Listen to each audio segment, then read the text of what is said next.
Do you think Macaulay Culkin had seen Land Before Time right before he started filming Home Alone? Does that timeline make sense?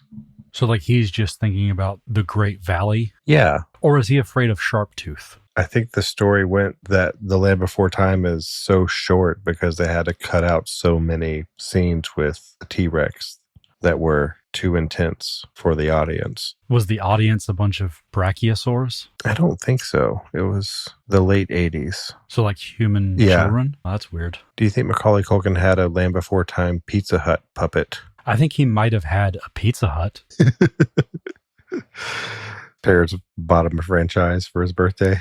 He does like pizza. I mean, yeah, as a steward of a child's money, there are a lot of things that require a bit more active investment. But if you can find a good GM, franchise is a great way to go. You do a lot worse. I doubt they bought him a Pizza Hut. Buy him a bunch of index funds. See, I doubt that happened too, Jerod. Or did they do like I did in Short Chegg? We're going to see Home Alone with Macaulay Culkin in a couple months. There's going to be a Q&A. I'll ask him if he ever had a Land Before Time Pizza Hut puppet, and you ask him how his parents spent all his money. Before I ask my question, some folks might think that your question would be the worst of the night, but mine's the one that gets me kicked out. That wouldn't be the worst question of the night, would it? I keep thinking about it. I'm too shy to ask Macaulay Culkin a question in the first place, but what is a good question for a guy who was in our favorite movie 30-something years ago? I always go to the hack, the like asking a genie for more wishes kind of thing, is ask something that will in turn net you the ability to ask more questions. But that in itself isn't a good question, just by its very nature, right? Whatever it happens to be.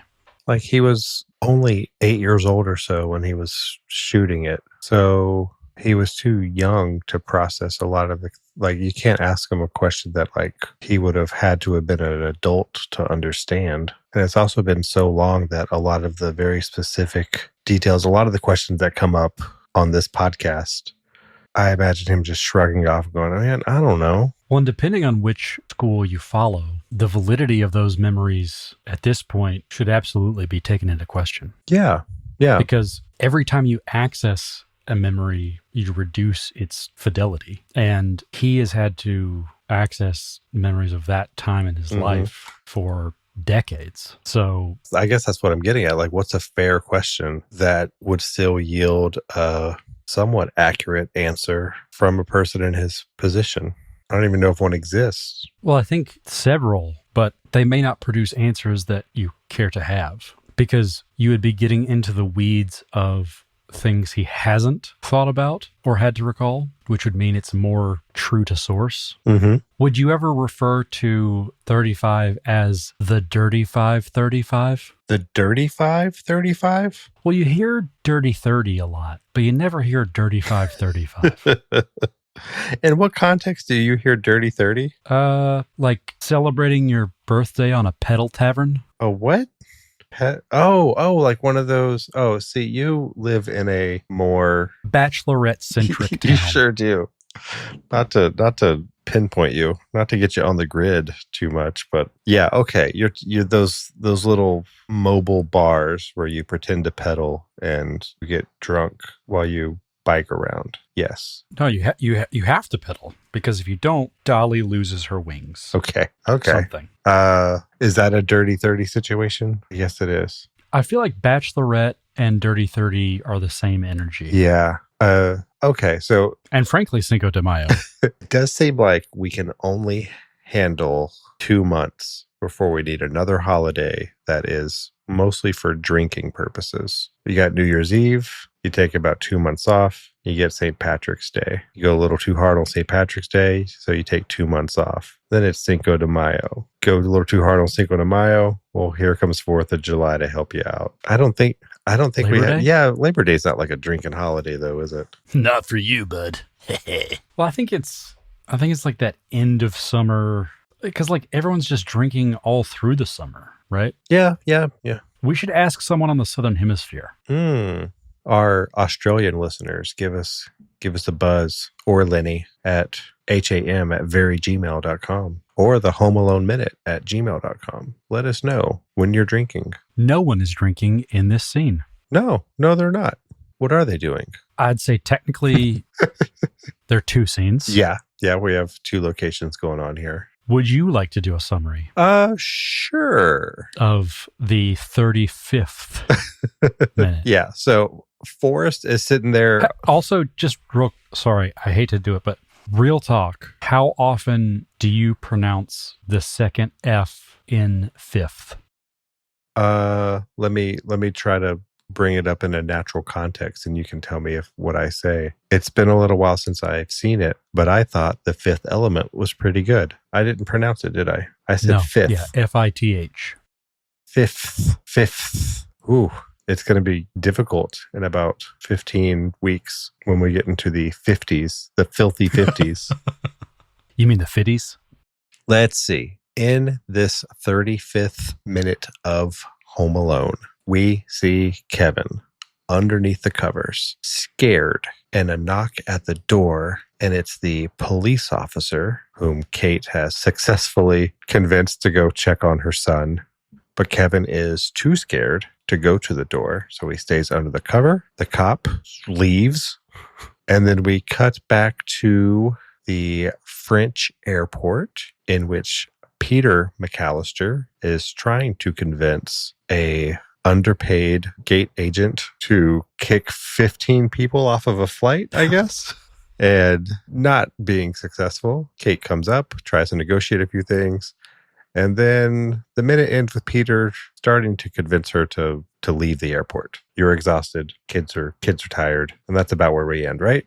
Or did I watch some other movie? You did. It was called Night People. Oh, I did watch Gregory Peck's Night People on Hulu. I recommend it. Check out my side podcast, the Night People Minute. That's going to be very confusing for like back-end JavaScript developers because NPM is Node Package Manager. Assuredly, the culture will shift to us all understanding what the NPM is. Yeah, I'm ready for 90 weeks from now. People would be like, remember when we thought NPM was Node Package Manager? And not the Night People Minute, hosted by Sonny, drummer of the Night Peoples, America's only band dedicated to only playing songs about the Cold War military thriller starring Gregory Peck, Night People. Would you call it a thriller? It's thriller. It's suspenseful. Okay. And weird. Yeah, I liked it. Okay. Nothing to do with Home Alone. I can make no connections. You could make one connection, which is that if someone is kidnapped, there's a kidnapping in Night People, and you could say to them, tell them to count their kids again. Yeah, let's get into that. Tell them to count their kids again. It is a funny line. The full statement, we'll say, and this is paraphrasing, but he says that there's nobody home and that the place looks the house secure. Looks secure. Tell them to count their kids. Tell them to count their kids again. That's the conclusion he reaches. Now, I think we may trade sides this week where I might actually be a bit more sympathetic to someone in law enforcement than the default because he doesn't have the context. He only has the evidence in front of him. He's knocking on the door. There's no answer. And he does he leans over and sort of looks up around the windows. And the big gap for us as the audience is we have no idea how this was framed to him. He got some sort of call while he's in his car saying, hey, go to this address. There should be a kid home alone. Go make sure he's okay. Go look into it. I mean, that's even a generous interpretation, right? Like it may have been this crazy lady thinks that her kid is home alone or whatever. Sounded kind of hyper. So this might be the level of effort he was instructed to give, maybe even more. Because I'll tell you, on my first 1,000 viewings of this, I had a very strong stance that this guy did not do enough. He could have walked around the house. And going back to my typical stance, which is maybe less favorable to Leo, if they are knocking on the door of a person of interest or someone that they just suspect is someone that could get them a ticket, a bus, to whatever, like they're going to be on that porch for a while. Yeah. And when we're talking about a thing that, however unlikely, based on the way that it was probably framed to him, is still a matter of safety. Like, we're talking about the safety of a child. Yeah. Yeah. Not a potential catching of a criminal. There's no revenue. Mm-hmm. Yeah. So he's like, on to the next one. There's also just the idea that there's nothing amiss here. Lights are off. No one's coming to the door. Maybe a more observant officer might see evidence of a vehicle having recently pulled in and out of that driveway. Fresh tire tracks. I had always thought about just a more empathetic take of you're knocking on the door of a house where a child is thought to be home alone. Do you think they are going to answer the door?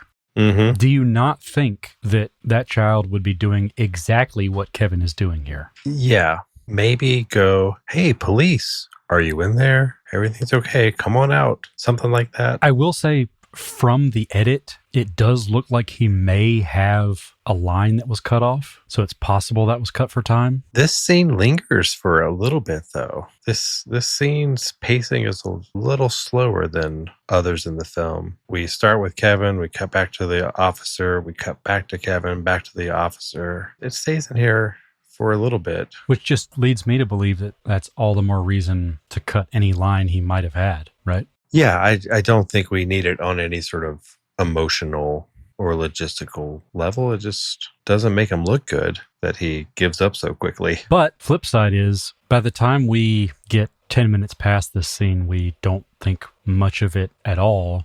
We obviously think about what it established, but that guy is just a distant memory. Tell them to count their kids again is a pretty good delivery. It's a funny joke. I always thought about the idea of the McAllisters calling back and someone actually delivering that.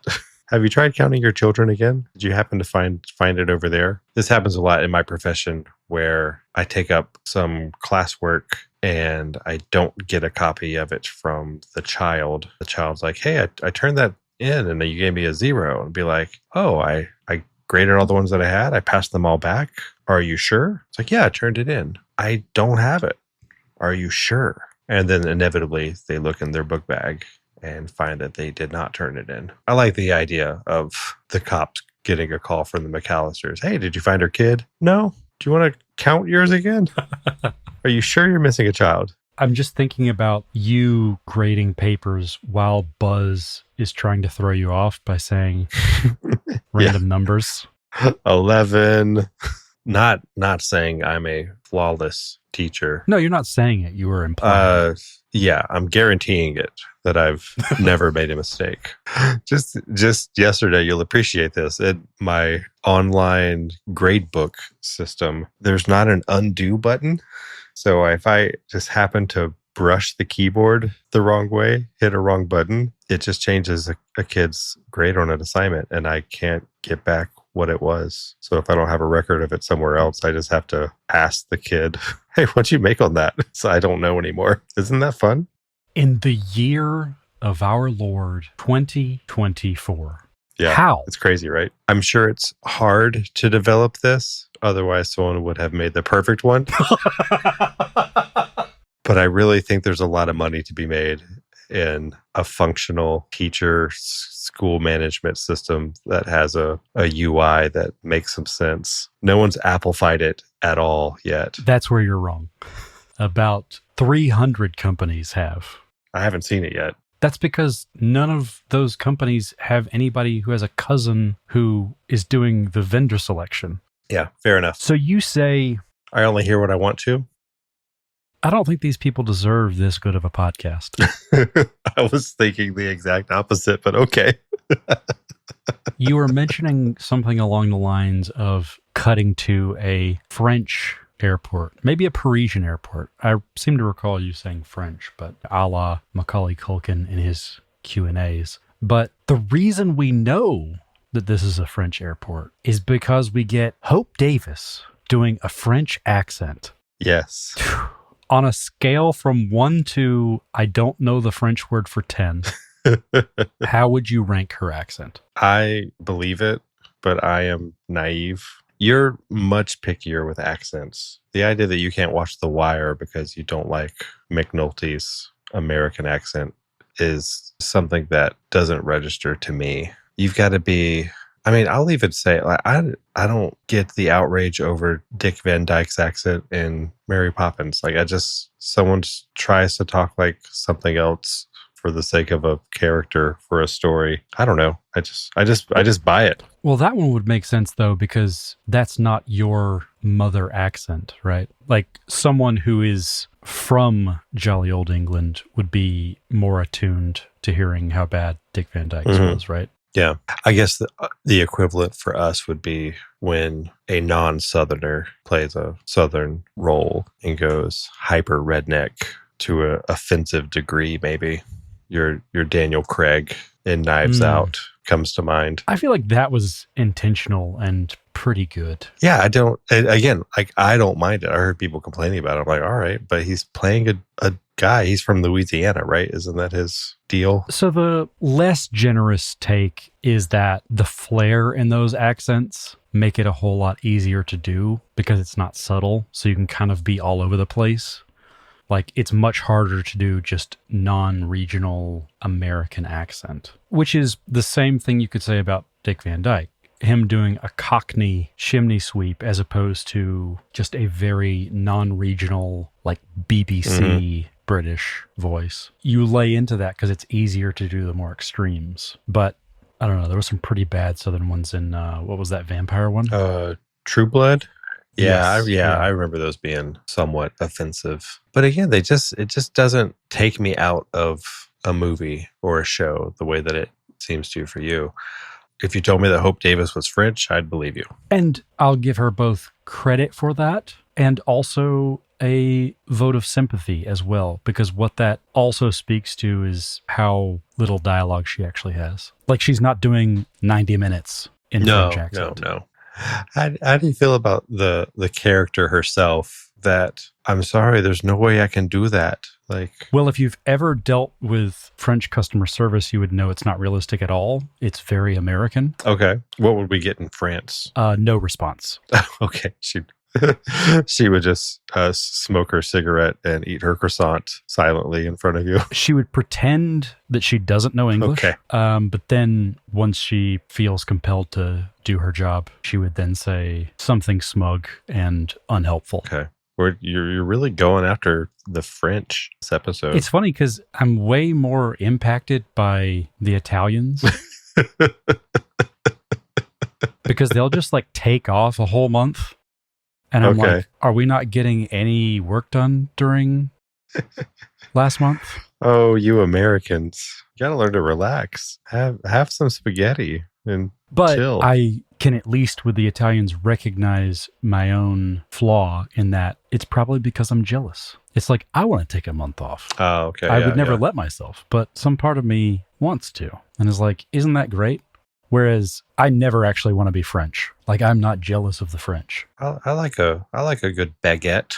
They have the superior toast, in my opinion. Maybe it is the American in me, but this does seem like a manager situation. You think that she's the escalation? I don't even think that Peter.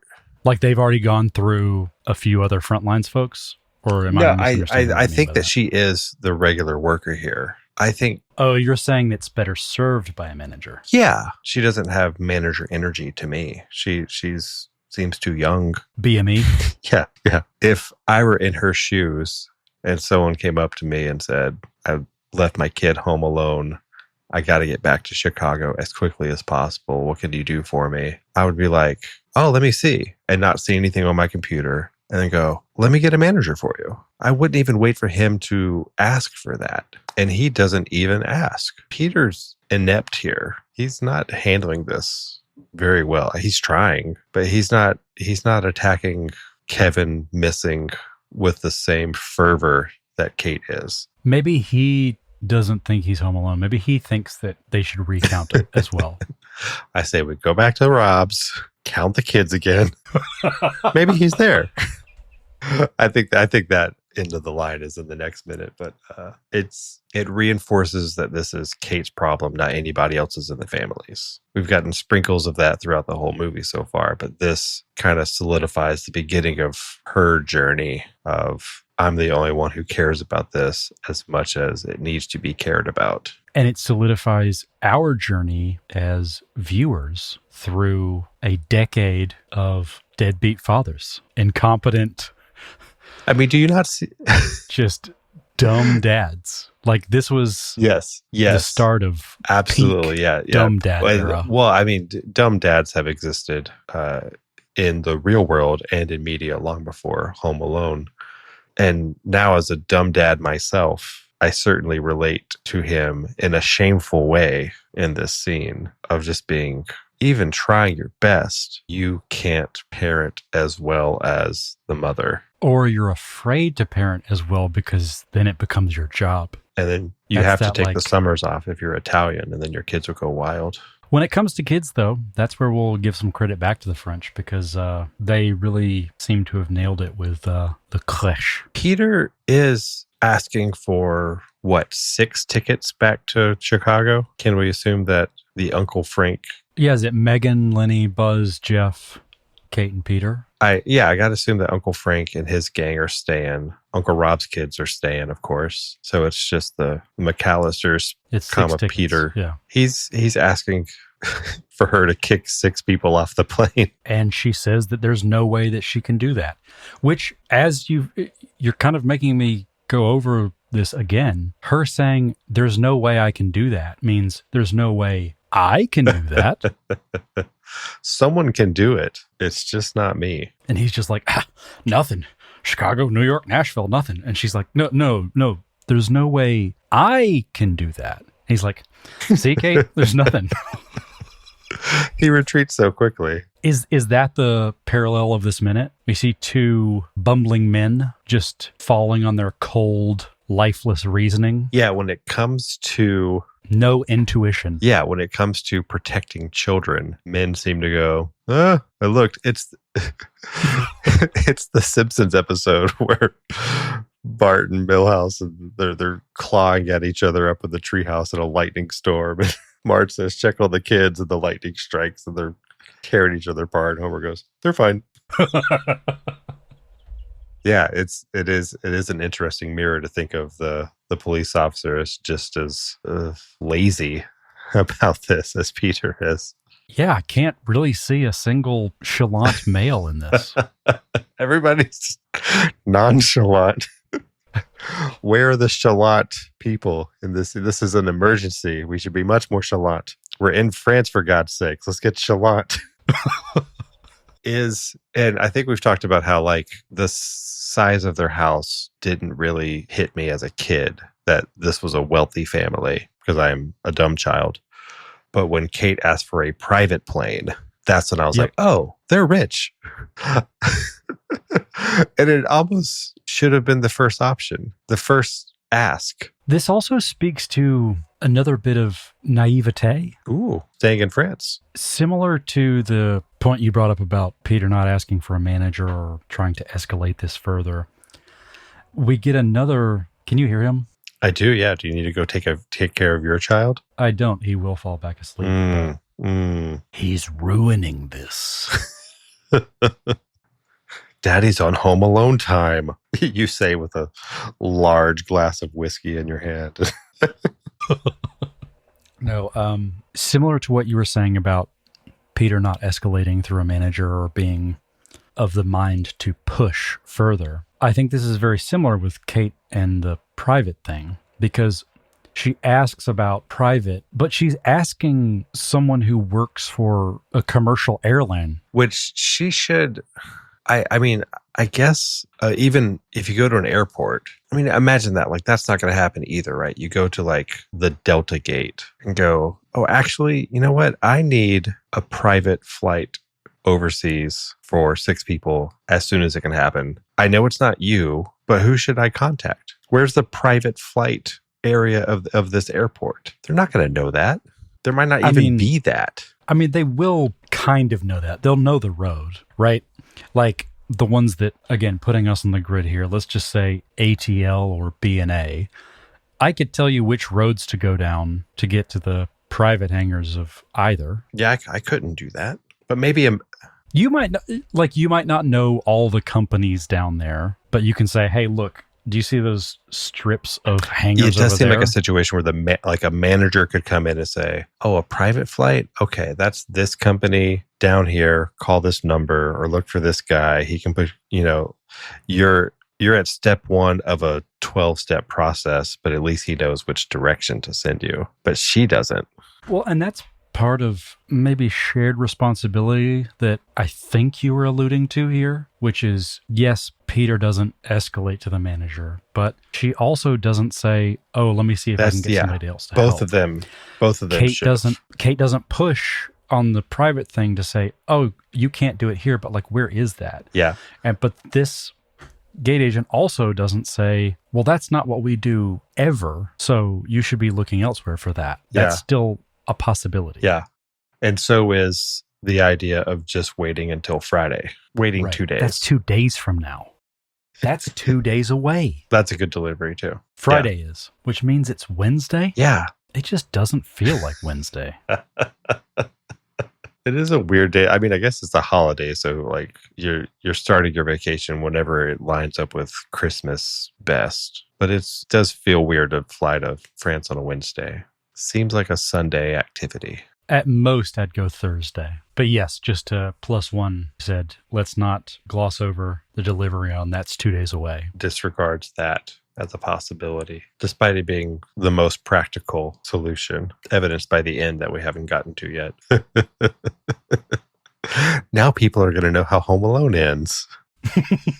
Home Alone does have this tricky obligation to account for all of these logistics of how do you leave a kid home alone? How do you not get in touch with them the whole time? So they have to solve all of those issues while still moving things forward. It's a premise that raises those questions and demands that you account for them in some way, in a way that I think most movies don't have to bother with. Like that thing about why don't the big eagles just take the ring and fly to the volcano and throw it in there. Or a student just sent me a video. I praise Moana often for being a really, really good film. And he sent me one of those how it should have ended YouTube videos about Moana that just shows like the magic rock thing that Moana has to deliver to the heart of Tafiti, the god on the other side of the sea or whatever. The water gives it to her, and a much more practical solution to that would just the water takes it itself to where it needs to go if it has that magical power. You're saying things that feel right, but I have a secret shame in that I've never seen Moana. It's a beautiful movie, so I recommend it. Is it better than Home Alone? No. That's what I'm watching next week. You got number 1. You watch the whole thing every week, right? Home Alone? Is that what you've been doing? I just take note of the minute I'm supposed to, but like... Yeah. You just turn the volume up a little bit more. This is exhausting.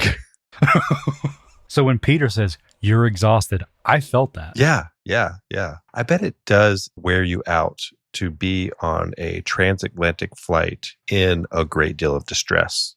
I don't know if we even articulated this, but I remember thinking this when we were during those minutes, trying to figure out how deep into their journey they were. When she realizes, she does sort of wake up out of what seems like to be a restful moment where she's settled into the flight pretty well. That's at least an hour in. Yeah. So we're talking about what, like 7-8 more hours of just sitting there worrying. That's all you can do. Aunt Leslie cramping up your space. Or was it 6 hours into the flight? Yeah, it's possible too. But either way, like the whole deboarding, running through the airport, it's already discombobulating. But you know what? They did get all that extra sleep, so I don't think they have any room to complain. They got to sleep in. And admitted to it. We slept in. All right. Well, I've enjoyed this talk, about minute 35. Stay tuned for a bonus preview episode of minute 1 of Night People. Can't wait to share that with you. Jared's going to eventually open up minute 1 of Moana. He's going to watch that literally 1 minute at a time and stop and chat about it for a while. The best way to take in that movie, I think. Why doesn't the water just take it? Oh, you'll see. Because turns out I won't. Ridiculous notion. Anyway, thank you, Jared. Great talk. It was more like a flirty 5.